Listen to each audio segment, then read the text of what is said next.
Pernahkah Anda gugup ketika berhadapan dengan atasan Anda? Atau apakah orang lain menganggapmu sebagai orang yang rendah diri? Orang yang bimbang atau bahkan orang yang tidak meyakinkan? Kali ini kita akan membahas bagaimana cara menunjukkan sikap percaya diri melalui gerakan tubuh.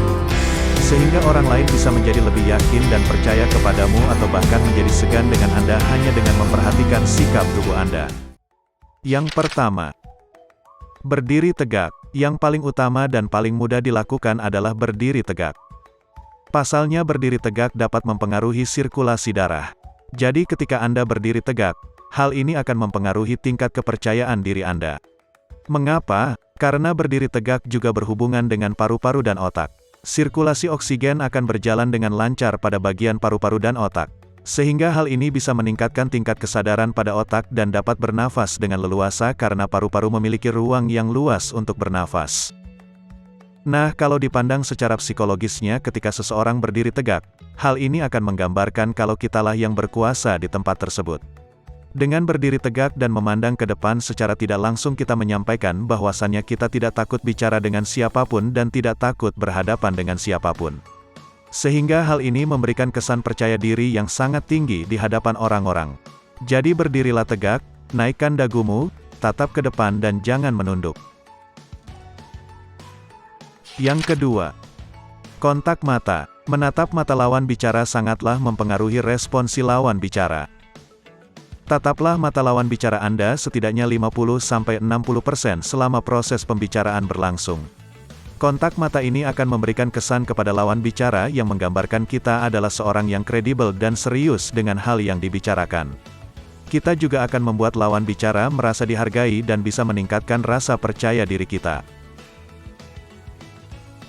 Yang ketiga, pergerakan tangan.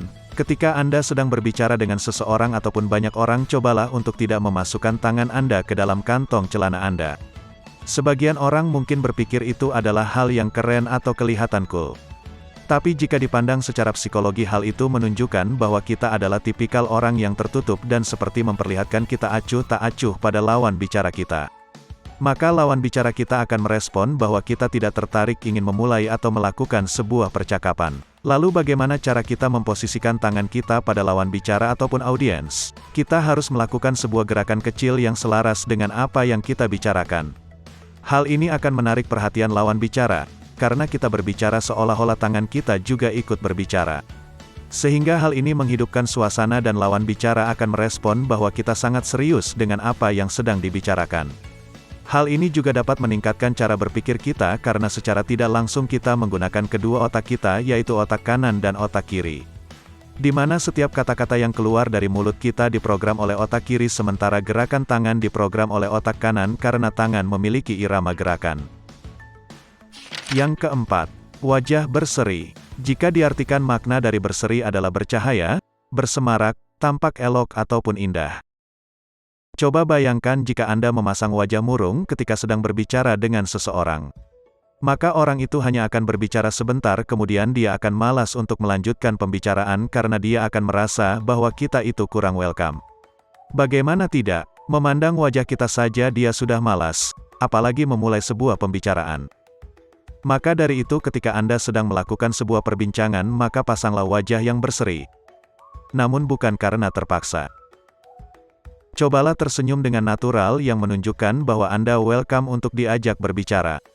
Hal ini akan membuat lawan bicara kita nyaman dan betah untuk memulai perbincangan dan pasti akan betah berlama-lama dengan kita. Yang kelima, tetap tenang. Apakah Anda pernah melihat sebuah sungai yang mengalir dengan tenang? Coba Anda bandingkan dengan sungai yang mengalir dengan deras. Perbedaan apa yang dapat Anda lihat? Mungkin hal yang umum, Anda akan menjawab sungai yang tenang akan dikerumuni oleh banyak orang, ataupun perahu di mana orang-orang sedang berenang, memancing, ataupun mungkin hanya sekedar bersantai. Terus Anda bandingkan dengan sungai yang deras. Pastilah tidak akan seramai sungai yang tenang. Dari hal tersebut, sudah dapat kita simpulkan, ketenangan kita dalam berbicara akan mempengaruhi suasana hati lawan bicara kita. Ketika kita berbicara dengan terburu-buru, hal ini akan memperlihatkan bahwasan kita ingin cepat-cepat mengakhiri pembicaraan kita. Tentu hal ini akan berdampak kepada suasana hati lawan bicara kita. Maka cobalah untuk tetap tenang. dan orang-orang akan tertarik untuk mendengarkan kita dengan antusias, serta merasa nyaman. Anda harus dapat berpikir, bahwa area di sekitar Anda adalah pentas Anda, ataupun ruangan Anda. Ini akan memperlihatkan bahwa kitalah yang mengontrol jalannya sebuah pembicaraan.